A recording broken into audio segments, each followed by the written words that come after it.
ॐ अज्ञानतिमिरान्धस्य ज्ञानाञ्जनशलाकया चक्षुरुन्मिलितं येन तस्मै श्रीगुरवे नमः। गुरवे गौरचन्द्राय राधिकायै तदालये कृष्णाय कृष्णभक्ताय तद्भक्ताय नमो नमः। नमो विष्णुपादाय गुरुप्रेष्ठाय भूतले श्रीमद्भक्तिवेदान्त माधव इति नामिने। साक्षात् गुरुसेवामूर्तये शब्दब्रह्मणि प्रतिष्ठितः पतितपावनचरित्राय नारायणाय प्रियो नमः। श्रीकृष्ण रूपाय सुमंगलाय श्रीगुरुकृपाविभूषिताय भावोल्लास भावप्रदानाय नमामि तस्मै गुरुमाधवाय। वृन्दावनेश्वरि तवै वुपदारविन्दम् प्रेमामृतैकमकरन्दरसौगपूर्णम्। हृद्यर्पितं मधुपते स्मरतापमुग्रं निर्वापयत् परं शीतलमाश्रयामि। तवैवास्मि न जीवामि त्वया विना इति विज्ञाय देवी त्वं नय मां चरणान्तिके। श्री कृष्ण चैतन्य प्रभो नित्यानंद श्री अद्वैत गदाधर शिवसदी गौरभक्त वृंद। हरे कृष्ण कृष्ण कृष्ण हरे हरे, हरे राम राम राम हरे हरे। हरे कृष्ण। सर्वप्रथम मैं अपने गुरुपाद पद्म ओम विष्णुपाद अष्टोत्तर शत श्री श्रीमद् भक्तिवेदांत माधव गोसाई महाराज के चरण कमलों में अनंत कोटि दंडवत प्रणाम ज्ञापन करता हूं। हम लोग बिल्वमंगल ठाकुर श्री लीला शुक के द्वारा जो मुख से उद्गीर्ण उनके श्री कृष्ण कर्णामृतम है उसका हम श्रवण कर रहे हैं। हमारा चौथा प्रकरण है। यहाँ पर बिल्वमंगल ठाकुर दर्शन की अत्यंत लालसा उनके हृदय में है तो उसी की प्रार्थना है। तो हमारा चतुर्थ प्रकरण है स्फूर्ति में दर्शन के लिए प्रार्थना। कृष्ण दर्शन के लिए अत्यंत व्यग्र हैं। तो हम लोग 41वें श्लोक श्रवण कराए थे जिसमें बताएं भगवान दर्शन देंगे ये उनको विश्वास है क्योंकि उनके अंदर अत्यंत दैन्य का उदय हुआ है और भगवान दीन बंधु हैं और भगवान दीनों के ऊपर करुणा भी करते हैं, करुणा के सागर हैं। तो कह रहे हैं हे दीन बंधु, हे करुणा सागर, हे सब पापों को हरण करने वाले, आप ही बताइए आपके दर्शन के बिना मेरे जीवन जो है निस्सार जीवन है, इसका कोई अर्थ ही नहीं है। अर्थहीन इस जीवन के जो रात दिन मैं बिता रहा हूं ये बड़े अभागे हैं, अधन्य। इनको कहा गया अधन्य। तो जिनका कोई धन ही नहीं है अर्थात अमंगल स्वरूप हैं, ऐसे अत्यंत दुखप्रद हैं, ऐसे इन दिन रात को मैं कैसे बिताऊंगा, कैसे व्यतीत करूं आपके दर्शन के बिना? आप ही बताइए, कोई उपाय है तो आप बताइए। अब उसी प्रकार से यहां पर प्रश्न पूछ रहे हैं 42वें श्लोक में। कहते हैं बिल्वमंगल ठाकुर किमी है कृणुमः कस्य ब्रूमः कृतं कृतमाशया कथयत कथामन्यां धन्यमहो हृदयेशयः मधुर मधुर स्मेराकारे मनो नयनो सवे कृपण कृपणा कृष्णे तृष्णा चिरम बतलंबते। अनुप्रास अलंकार का बड़ा सुंदर प्रयोग है यहाँ पर। किम यह कृणुमः कस्य कृतम कृतमाशया, पहली लाइन में और लास्ट में भी कृपण कृपणा कृष्णा, इस प्रकार से। तो यहां पर बता रहे हैं इसका पद्यानुवाद। मैं क्या करूं किससे कहूं आशा न अब रह पाएगी, कुछ अन्य चर्चा ही करो शायद तपन बुझ जाएगी। पर हाय यो गहरी तृषा बुझ पाएगी कैसे बता, जो मुग्ध तर लोचन मनोहर श्याम मुख पर लंबिता। पूछ रहे हैं मैं क्या करूं, हाय हाय अत्यंत दुख है। बत का मतलब अत्यंत खेद का है, विषाद से भरे हुए हैं और रुदन कर रहे हैं, विलाप कर रहे हैं, क्या करूं मैं, समझ में नहीं आ रहा है किस प्रकार से। किमी है क्रूण, किमी है क्या मतलब, किम इह, क्या काम करूं, क्रूण माने कहूं, करूं, काम करूं, क्या उपाय करूं। कस्य ब्रूमः, कस्य ब्रूम माने किससे कहूं, कस्य वक्तुम अपि न शक्तुम, बोलने की भी तो शक्ति नहीं है, किससे कहूं, कौन सुनेगा मेरी बात। कृतम कृतमाशया, अर्थात जो मेरी आशा थी कृष्ण प्राप्ति की, ये भी तो व्यर्थ हो गई है। अन्याम धन्याम कथाम कथयत, इसलिए अब तुम कोई कृष्ण कथा को छोड़कर अन्य कोई कथा करो, कोई धन्य कथा करो। ये कृष्ण की कथा तो अधन्य है। पहले तो कहा था कि मेरे अधन्य दिन और रात हैं, अब यहां पर कहते हैं जब उन्होंने सब प्रकार से आशा खत्म हो गई कृष्ण के दर्शन की, तो कह रहे हैं कि कृष्ण की कथा ही अधन्य है, अमंगल स्वरूप है, इसलिए इसको छोड़ो और कोई अच्छी बात करो, कोई धन्य बात करो। फिर दूसरे क्षण उनको अनुभूति होती, अरे अरे ऐसा कैसे हो सकता है। हृदयेशय, वो तो हृदय के अंदर ही बसे हुए हैं, जिनकी कथा को छोड़ने की इच्छा की जा रही है वो तो हृदय के अंदर विराजमान है। हृदयेशय, कैसे उनकी बात को मैं त्याग सकता हूं, त्याग ही नहीं सकता क्योंकि हृदय में बैठे हैं। और वो कैसे हैं, देखने में कैसे हैं, मधुर मधुर स्मेराकारे, मधुर मधुर, मधुर से भी मधुर, उनका जो स्मेर का मतलब होता है मुस्कान, हास्य, तो उनका जो हास्य है, मुस्कान है, वो मधुर से भी मधुर जिनकी मूर्ति है, आकारे, ऐसी मधुराति मधुर मूर्ति, मंद मंद मुस्कान की।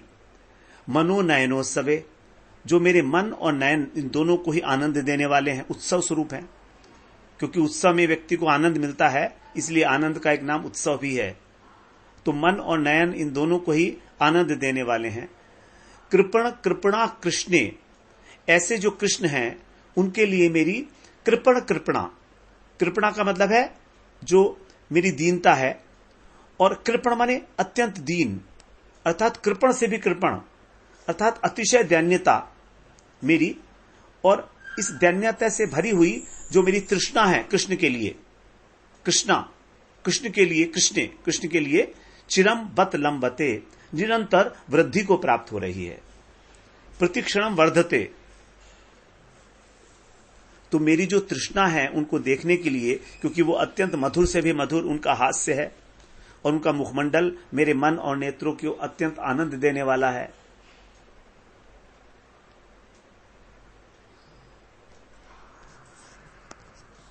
इसलिए इस प्रकार कहते हैं कि ये कैसे मैं इनकी वार्ता, किसी और की वार्ता मैं कैसे करूं, कैसे भुलाऊं इनको, क्योंकि वो हृदय में छुपे हैं, बड़ा खेद का विषय है। मधुराति मधुर मुस्कुराहट वाले मेरे दर्शन की लालसा को उत्तरोत्तर बढ़ा रहे हैं। तो कहते, हाय मेरे प्यारे कृष्ण के दर्शन तो हो नहीं रहे हैं और इधर तृष्णा बढ़ती चली जा रही है, अब क्या करूं, किससे कहूं, कहना भी कठिन। ऐसा कौन है जो मेरा दुख दर्द मिटाएगा, नहीं मैं कह सकता हूं और न ही मैं इस दुख को सहन कर पा रहा हूं। बड़ा विचित्र रोग लग गया है। वास्तव में कृष्ण प्रेम का रोग है ही ऐसा, जिसको एक बार कृष्ण का चस्का लग जाता है वो कभी छूटता थोड़ी है, क्योंकि कृष्ण कहते हैं मैं जिसको पकड़ता हूं उसको पकड़ ही लेता हूं, छोड़ता तो हूं नहीं, फिर मुझे छोड़ना तो सीखा ही नहीं मैंने, जिसको पकड़ा है तो बस पकड़ा ही है। तो जो तुम्हें दयालु कहते हैं, कृपालु कहते हैं, वो अभी तो आपने कहा था इससे पहले कि आप कृपा के सिंधु हो, तो कह रहे नहीं नहीं ये सब झूठ है। कौन कहता है तुम कर्णों के सागर हो, कौन कहता है तुम रसिक शेखर हो, अरे तुम तो रसिक भी नहीं हो।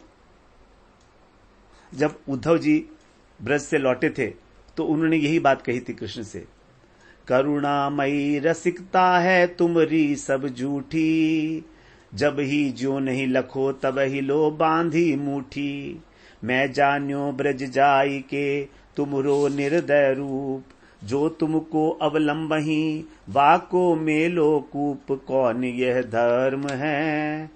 बताओ कृष्ण, क्या ये धर्म है जिनका अवलंब केवल तुम ही हो, तुमने उनको छोड़ दिया, यही है तुम्हारी निर्दयता। ये तुम्हारी जो करुणामयता है और रसिकता है, ये दोनों झूठी हैं। ना तो तुम रसिक शेखर हो और ना तुम कारुणिक हो। तुम तो वास्तव में बड़े निर्दयी हो। इस प्रकार बिल्वमंगल ठाकुर कहते हैं, देखो मैं आपके लिए कितना रो रहा हूं, कितना गा रहा हूं, कितना गिड़गिड़ा रहा हूं। न जाने कितने कितनी आशाएं अभिलाषाएं को मैं अपने हृदय में संजो कर बैठा हूं। आप आओगे तो मैं ऐसे सेवा करूंगा, आप आओगे तो मैं इस प्रकार से निहारूंगा, आप आओगे तो मैं इस प्रकार से आपको तांबूल अर्पण करूंगा, आपका चरण संवहन करूंगा, आपकी आरती उतारूंगा। अनेक अनेक प्रकार की मैंने अपनी मन में अभिलाषाएं संजो रखी हैं। बड़ी लंबी प्रतीक्षा, अनेक अनेक प्रकार की साधनाएं मैंने करके देख ली, दर्शन की भीख मांगता रहा, लेकिन कुछ नहीं मिला। अब मैं अपनी इस करनी को किसके आगे सुनाऊं? कौन सुनेगा? सब लोग मुझे मूर्ख कहेंगे कि अरे तू उस कपटी कृष्ण से अपना दिल क्यों लगा बैठा, वो तो है ही ऐसा। किसकी सुनूं, किससे कहूं?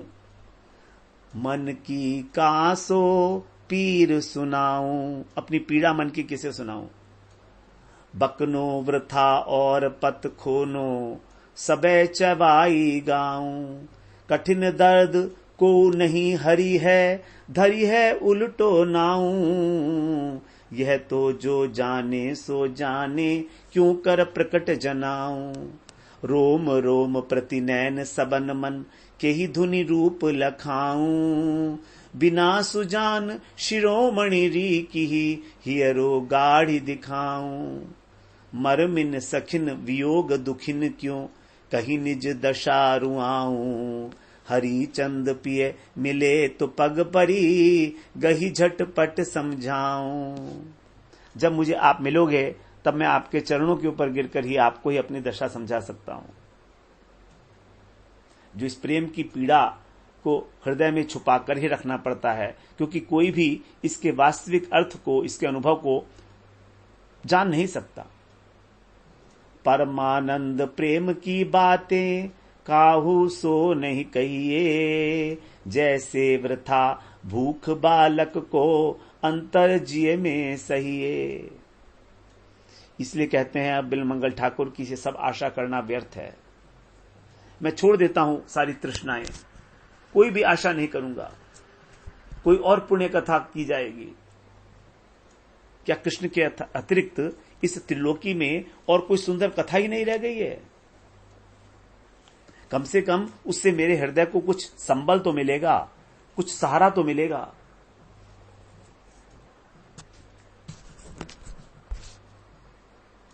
तो इस श्लोक में लीला शुक ने श्री कृष्ण दर्शन की जो तृष्णा है, उस तृष्णा की अजेयता व्यक्त की है, अर्थात उसका निवारण करना बड़ा मुश्किल है।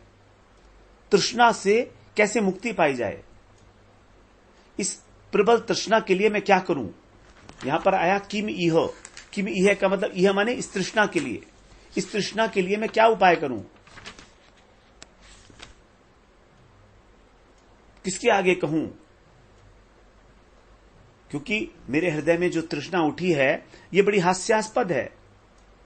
आश्चर्य और खेद प्रकट करने के कारण यहां पर कहा बत। बत का मतलब अहो, धन्याम अहो 2 बार आया, दूसरे चरण में और चौथे चरण में दोनों बार आया। अहो का मतलब होता है अत्यंत खेद है और आश्चर्य है। अब खेद और आश्चर्य को शब्दों में क्योंकि नहीं बांधा जा सकता, इसलिए कह दिया जाता अ और ह। अहो, अ का मतलब जो हमारी वर्णमाला का पहला अक्षर है और ह अंतिम अक्षर है। तो अ और है के बीच में जितने भी अक्षर पढ़ते हैं, वर्ण पढ़ते हैं, उन सब वर्णों से मिलकर कोई शब्द बना लो और इस मेरे दुख और आश्चर्य को व्यक्त कर लो, क्योंकि मैं तो वर्णन नहीं कर पा रहा हूं इसका, इसलिए कह दिया अहो। क्योंकि जो भी वर्णन किया जाएगा वो वर्णमाला के अ और ह, इन दोनों के बीच में जो वर्ण पढ़ते हैं उनको मिलाकर ही किया जाएगा।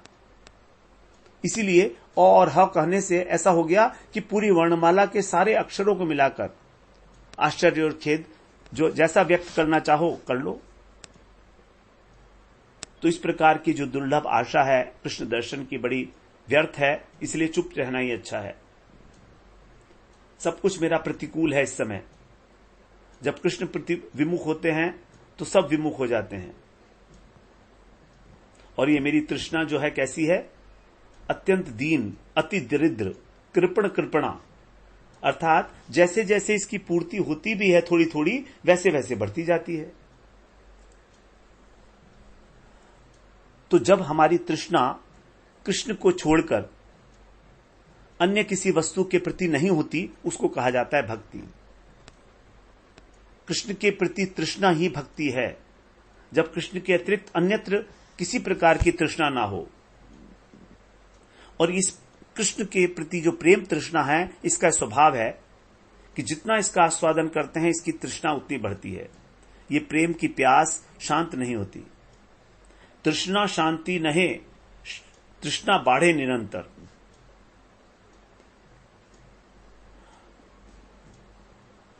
अब इसमें कह रहे हैं उनकी आकृति कैसी है? मधुर मधुर स्मेरा कारे, अर्थात अत्यंत मधुर है। उनका जो ईशत हास्य है, मंद मंद हास्य, जैसी उनकी आकृति है, मधुर मधुर, अतिशय मधुर। वो मेरे मन और नेत्रों के लिए मूर्तिमान उत्सव रूप हैं, अर्थात परमानंददायक हैं। उन्हीं कृष्ण में मेरी तृष्णा जो है लगातार बढ़ रही है। इसलिए कहते हैं अब निर्मोही की चर्चा छोड़ दो, उधर देखो भी मत, उसका नाम भी मत लो, उसके रास्ते पर मत आ जाओ। यदि तुम मेरी बात मानना चाहते हो जो तुम्हारे हित के लिए है तो मान लो, अन्यथा तुम धोखा खाओगे। क्योंकि बिलमंगल ठाकुर ने किसी अन्यत्र जगह पर कहा है, मायात पांथा पथि भीम रथ्या दिगंबर कोपि तमाल नील विन्यस्त हस्तोपि नितंब बिंबे धूतः समाकर्षति चित्तवृत्तिम। मायात पांथा पथि, अर्थात कोई पथिक मान लो यमुना की ओर जा रहा था, तो बिलमंगल ठाकुर उससे कहते हैं, हे पांथा, पांथा का मतलब बटोही, जो मुसाफिर है उसको बोलते हैं पांथ। हे पांथ, उस रास्ते पर मत जाओ तुम। मां या तो, मां माने मत जाओ, क्योंकि वहां पर तमाल वृक्ष के नीचे तमाल नील रंग का, तमाल नील का कोई व्यक्ति अपने नितंब के ऊपर बायां हाथ रखे हुए खड़ा है। विन्यस्त हस्तोपि नितंब बिंबे, अपना बायां हाथ उसने अपने नितंब पे रख रखा है और बड़ा धूर्त है वो, क्योंकि वो क्या करता है, दो चीजों को एक साथ खींच लेता है, चित्त को और वित्त को। अर्थात केवल हमारा मन ही नहीं चुराता, बल्कि हमारा धन भी चुरा लेता है एक साथ, और हमको भिखारी बनाकर दर दर का भिखारी बना देता है, सड़क पर छोड़ देता है। बड़ी विचित्र स्थिति है, इसलिए तुम वहां मत जाना। वो बहुत बड़ा चोर है, चोरों में अग्रगण्य है। वो क्या करता है, अकंचनीकृत्य पदाश्रितम यह करोति भिक्षुम पथि गेहहीनम केनाप्यहो भीषण चौरैद्रक दृष्ट श्रुतो वा न जगत्रयेपि। जो अपने चरणाश्रितों को, जो भगवान के शरणागत भक्त हैं, पदाश्रित, उनको क्या करता है, अकिंचनी कृत्य, उनको अकिंचन बना देता है। अर्थात उनके पास जो कुछ भी है उस सब का हरण कर लेता है। और क्या बना देता है, करोति भिक्षुम पथि गेहहीनम, उनका घर बार छुड़ा देता है और उनको भिक्षु बना देता है। सड़क के ऊपर घूमने लगते हैं वो, उनका घर तो है ही नहीं अब कोई। तो ये कैसा है, बड़ा भीषण चोर है। केनापि अहो भीषण चोर ईद्रक, ऐसा भयंकर चोर वो जगत त्रयेपि, तीनों लोकों में ना तो आपने देखा होगा और ना सुना होगा। दृष्टि श्रुतो वा ना तो कभी देखा होगा किसी ने और ना ही कभी सुना होगा उसके बारे में। ऐसा भयंकर चोर है वो। वही चोर जो हमारे चित्त को और वित्त को, दोनों को ही एक साथ चुरा लेता है।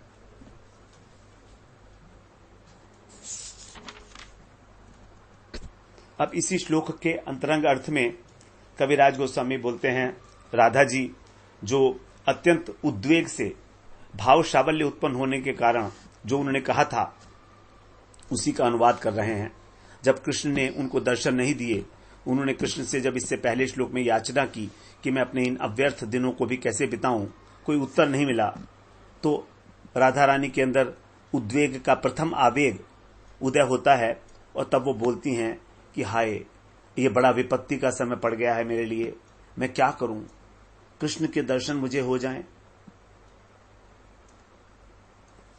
तो जो किसी चित्त के संभ्रम के कारण जब कभी बहुत जल्दबाजी होती है उसको बोलते हैं आवेग। आवेग का मतलब होता है जब जल्दीबाजी, जब हमारा चित्त जो है भ्रमित हो जाता है किसी कारण से। इसका उज्जवल नीलमणि में एक उदाहरण दिया है आवेग का, कि जिस समय कृष्ण बलदेव मथुरा जा रहे थे उस समय राधा रानी का आवेग वर्णन किया गया है। क्षणम विक्रोशंति विलुठति शतांगस्य पुरतः क्षणम वाष्पग्रस्ताम किरति किल दृष्टिम हरिमुखे क्षणम रामस्याग्रे पतति दर्शनोत्तभित तृषा न राधेयम कम वा क्षिपति करुणाबोधि कुहरे। मथुरा प्रस्थान करते समय जब राधा रानी ने रथ पर आरूढ़ कृष्ण को देखा तो कभी तो चीत्कार करके रथ के आगे गिरकर लोटपोट हो रही हैं, कभी जो उनकी दृष्टि है अश्रुओं से भरी हुई उसको भगवान के मुख कमल पर निक्षेप कर रही हैं, सीधे उसको देखती हैं। फिर कभी कभी दांतों में तिर रख के बलराम जी के आगे गिर पड़ती हैं कि मेरी रक्षा करो, आप बड़े भाई हो। इस प्रकार से जो करुणामय श्री कृष्ण है उनके हृदय में भला किस प्रकार की दृष्टि, किस प्रकार की दशा की सृष्टि वो नहीं कर रही हैं। अर्थात कृष्ण के हृदय में भी जो है कहीं ना कहीं कुछ भाव की सृष्टि हो रही है। तो राधा रानी का जो विलाप है जब कृष्ण बलराम को लेकर गए थे, बड़ा मार्मिक विलाप है, उसी का यहां वर्णन किया गया है। तो आवेग में आकर ये सब कुछ किया जा रहा है। अब जब राधा रानी ने अब सखियों की ओर देखा कि मैं अपने हृदय की बात सखियों से कह सकती हूं, राधा रानी अपनी सखियों को बड़ा प्रेम करती हैं, सबको अपने हृदय से लगाकर रखती हैं, उन्हीं से अपने दुख दर्द बांटती हैं। जब सखियों की ओर देखती हैं तो देखती हैं कि अरे वो भी तो व्यग्र हैं, उनके हृदय में भी बड़ी चिंता उत्पन्न हो रही है कृष्ण के लिए। तो जब मेरे समान ये भी इतनी व्यग्र हैं, इतनी व्याकुल हैं, तो मैं अपनी बात किससे कहूं।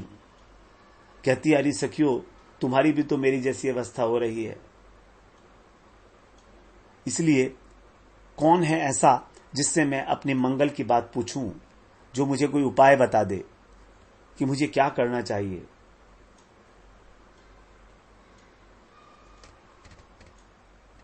तो इस प्रकार चिंता का भाव जब थोड़ी देर बाद शमन हो जाता है, ढक जाता है, तो उनका मति नाम का भाव जागृत होता है। ये एक के बाद एक जो है भाव राधा रानी के हृदय में जागृत हो रहे हैं। मति का मतलब है, हम लोग पहले भी इसमें बात कराए थे, शास्त्र आदि के विचार से उत्पन्न जो किसी वस्तु के यथार्थ निर्णय को मति कहते हैं। मति का अर्थ होता है बुद्धि, अर्थात बुद्धि पूर्वक शास्त्रों के अर्थ का विचार करने पर जब किसी वस्तु का यथार्थ निरूपण किया जाता है जैसी वो है, उसको बोलते हैं मति। तो मति जब उत्पन्न हुई तब राधा रानी बोलती हैं आशा ही परम दुखम। आशा ही वास्तव में हमारे दुख का कारण है। यदि हम किसी भी प्रकार इस संसार में किसी से कोई आशा रखते हैं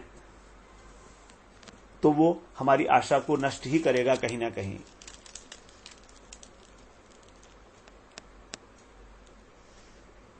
आशा एक इस प्रकार की पिशाच, तब वो सोचती हैं कि मैं इस आशा को ही छोड़ देती हूं। तो बात तो ये ठीक ही है, क्योंकि आशा जो है इसी प्रकार की है।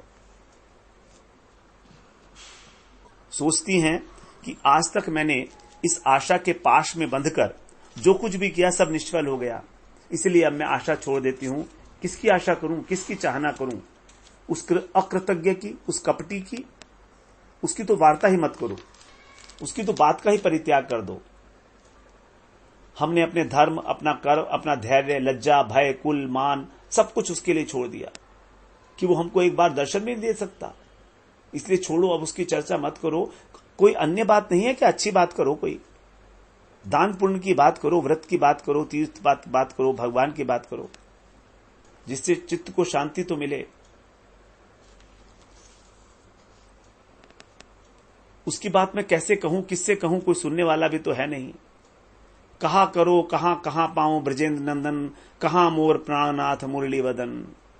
कहा रे कही बे कथा, केवा जाने दुख, ब्रजेंद्र नंदन बिनु फाटे मोर बुक। मेरी मन की जो पीर है उसको कोई नहीं जानता, मरम की पीर न जाने कोई। कासो कहो कौन पुनि माने, पैठी रही घर रोए। काहू जरनी न जान निवारी, बेमरहम महरम महरम महरम सब लोए। अपनी कहत सुनत नहीं मेरी, के ही समझाऊं सोए। लोक लाज कुल की मर्यादा, बैठी रही सब खोए।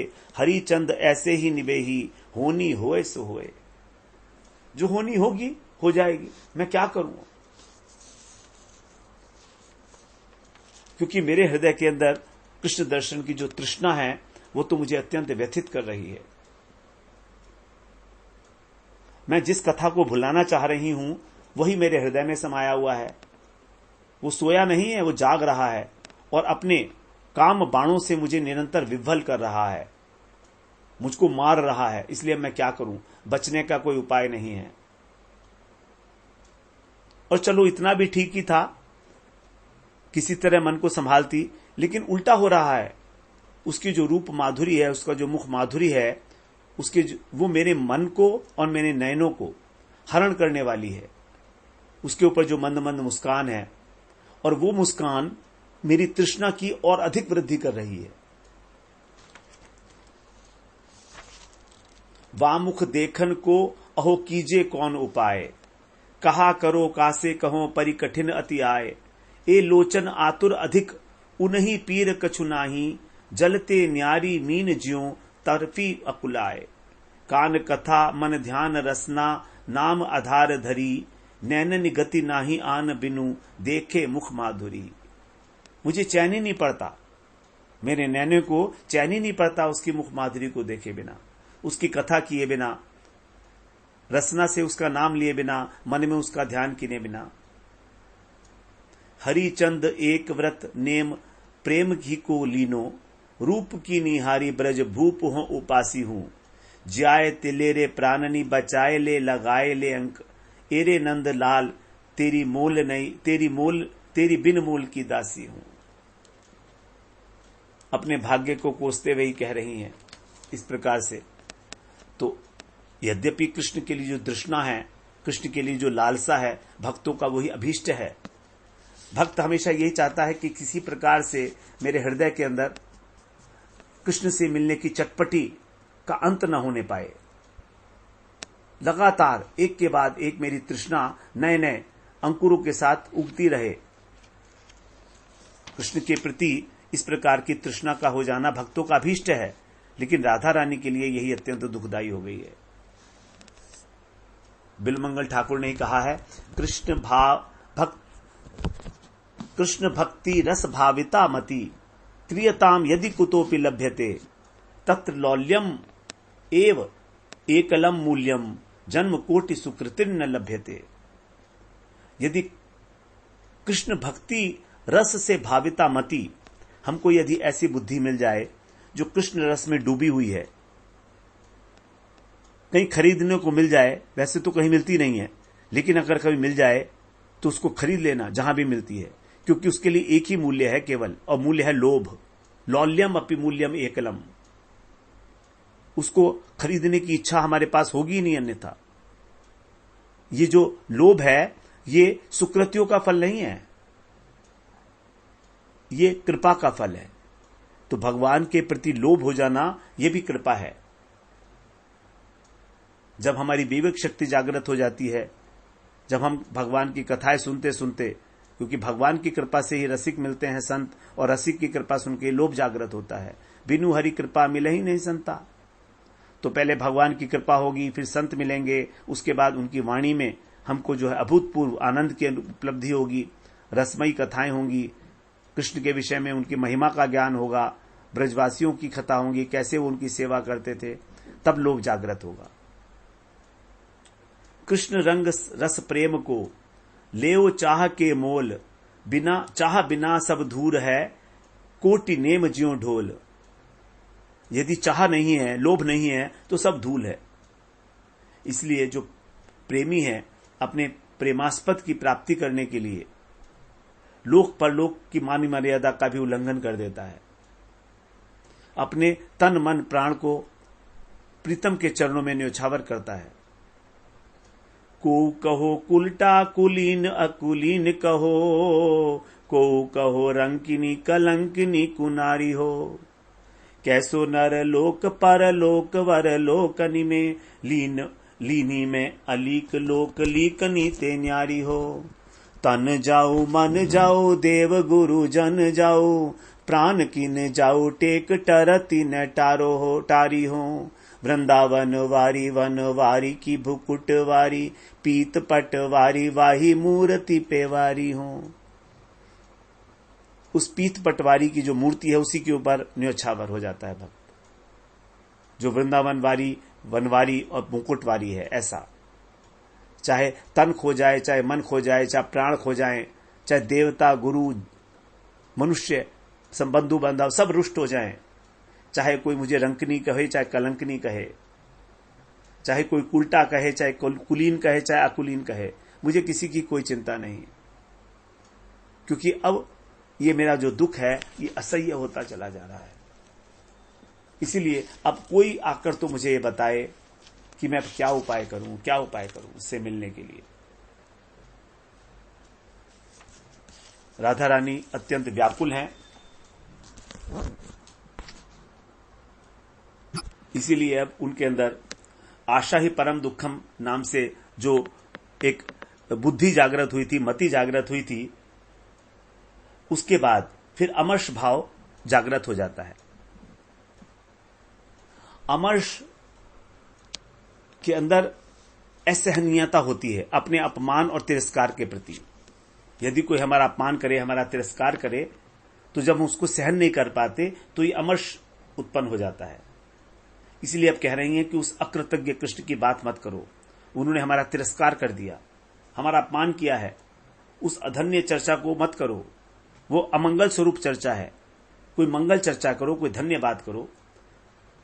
कहते कहते ही कृष्ण की जो मूर्ति है उनके हृदय में जाग जाती है, और तब वो एक ऐसी हिरणी जिसको शिकारी ने अपने बाणों से बिद्ध कर दिया है, बाण बिद्ध हरिणी की भांति व्याकुल होकर बोल उठती हैं, हे सखी अब ये मुझसे नहीं होगा।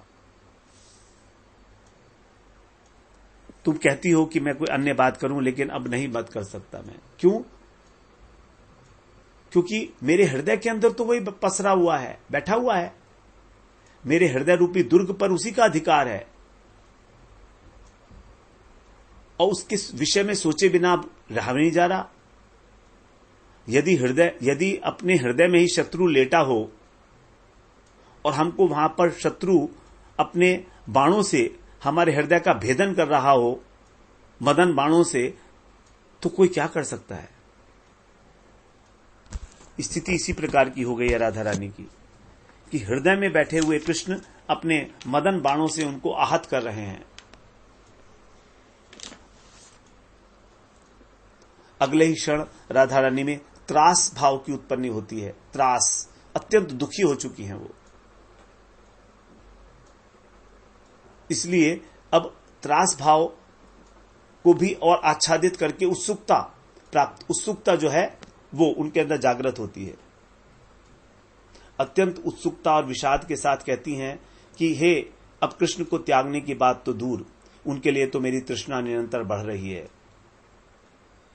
जो उत्कंठा की अतिशयता से उनके अंदर अत्यंत दीनता का उत्पत्ति हुई, और कहती हैं कि किस प्रकार, किस उपाय से मैं उन्हें प्राप्त करूंगी। हा हा सखी की करी उपाय, हा हा सखी की करी उपाय, कहां करो कहां जाऊं, कहां गेले कृष्ण पाऊं, कृष्ण बिनु प्राण मोर जाए।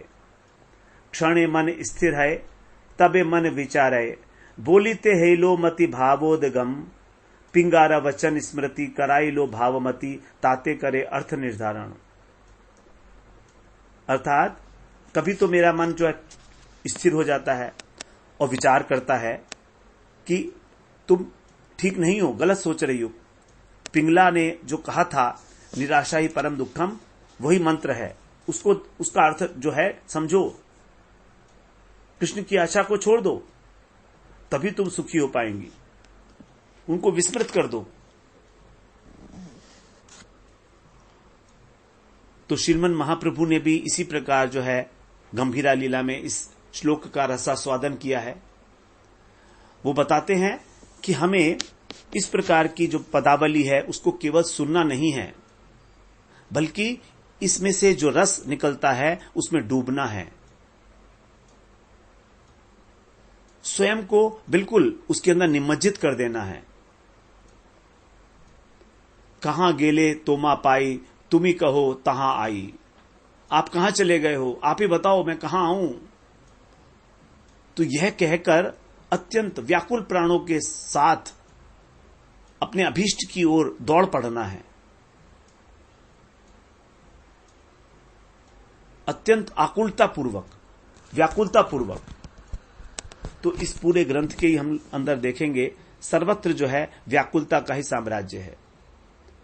प्राणनाथ श्री कृष्ण के दर्शन के लिए बिल्वमंगल के हृदय में अत्यंत विषाद है, और उस विषाद से ही उनकी हृदय विदारक आरती निकल रही है। हृदय विदारक। हमारे जो षड गोस्वामी हैं, उन्होंने जो षड गोस्वामी अष्टक है उसके अंतिम भाग में इसी प्रकार का जो भाव है वो व्यक्त किया गया है। षड गोस्वामी अष्टक में श्रीनिवासाचार्य के द्वारा जो लिखा गया था, उसमें वो कह रहे हैं, हे राधे ब्रज देवी के चललिते, हे नंद सूनो कुतः, श्री गोवर्धन कल्प पादप तले, कालिंदी मन्ये कुतः, घोषन्ताविति सर्वतो ब्रजपुरे, खेदैर्महावेवलो, वंदे रूप सनातनौ रघुयुगौ, श्री जीव गोपाल कौ। जो रूप सनातन गोस्वामी हैं 6, मैं उनकी वंदना करता हूं, क्योंकि वे क्या करते हैं, हे ब्रज की पूजनीय देवी राधिके आप कहां हो, हे ललिते आप कहां हो, हे ब्रजराज कुमार, हे कृष्ण ब्रजेंद्र श्याम सुंदर आप कहां हो। क्या आप गोवर्धन के कल्प वृक्ष के नीचे बैठे हो, अथवा कालिंदी के कमनीय पुलिन पर विराजमान हो, वहां पर जो वन समूह है उनके अंदर भ्रमण कर रहे हो। इस प्रकार से पुकारते हुए, विरह जनित पीड़ा का अनुभव करते हुए, महान विह्वल होकर, रोते रोते, अश्रु विसर्जन करते करते ब्रजमंडल में चारों ओर भ्रमण करते थे। उसी स्थिति को यहाँ पर जो है बिल्वमंगल ठाकुर ने बताया। राधा रानी की स्थिति है, वो कह रही है, कहां जाऊं, किससे पूछूं, कौन मेरा इस समय उपाय बताएगा, मैं कैसे प्राणों को अपने धारण करूं। प्राण तो ऐसा लग रहा है जैसे निकलने के लिए तैयार है। बड़ा हृदय विदारक दृश्य है, बड़ा मार्मिक चित्रण किया है बिल्वमंगल ठाकुर। जो है इस चित्रण के अंदर परम परम कुशल हैं। कुशलता क्या, स्वाभाविक रूप से इस प्रकार निकल रहा है, वो साक्षात देख रहे हैं और देख देख कर लिख रहे हैं। तो यहां पर जो सरस्वती हैं वो भी उनके मुख से उसी प्रकार के वचन निकलवा रही हैं, जो बिल्कुल कला की दृष्टि से, काव्य की दृष्टि से, पद विन्यास की दृष्टि से, अर्थ की दृष्टि से सब प्रकार संगत हैं। तो इस प्रकार जो भाव भक्त बिल्वमंगल ठाकुर की जो है सरस्वती, शुद्धा सरस्वती भी इस प्रकार से, वो भी भगवान की सेवा में उनके मुख से इस प्रकार पद विन्यास होने के माध्यम से वो भी भगवान की सेवा में लगी हुई हैं। अन्यथा जो व्यक्ति बिल्कुल होश में ही नहीं है, वो इतना अच्छा श्लोकों को लिखे अलंकार के साथ, भाव के साथ, अर्थ के साथ और उसके तारतम्य के साथ सीक्वेंसिंग करते हुए, ये संभव नहीं है। लेकिन यहां पर सरस्वती जो है, शुद्धा सरस्वती अपनी सेवा प्रदान कर रही हैं श्री कृष्ण के चरणों में। तो जो इस प्रकार के भक्त होते हैं, उनके मुख से जो भी निकलता है वही शास्त्र बन जाता है। ये कोई लिखा हुआ शास्त्र नहीं है, बहुत सोच समझकर, युक्तिपूर्वक, प्रमाण वगैरह देकर, बल्कि स्वयं भावावस्था में जो शब्द निकल रहे हैं वही एक शास्त्र हो गया है। यही जो अद्भुतता है इस ग्रंथ की। तो इस प्रकार हम लोगों ने श्रवण किया ये 42वां श्लोक। अब हम अगले सत्र में फिर 43वें श्लोक में प्रवेश करेंगे। वांछा कल्पतरुभ्यश्च कृपा सिंधुभ्यैव च पतितानां पावनेभ्यो वैष्णवेभ्यो नमो नमः।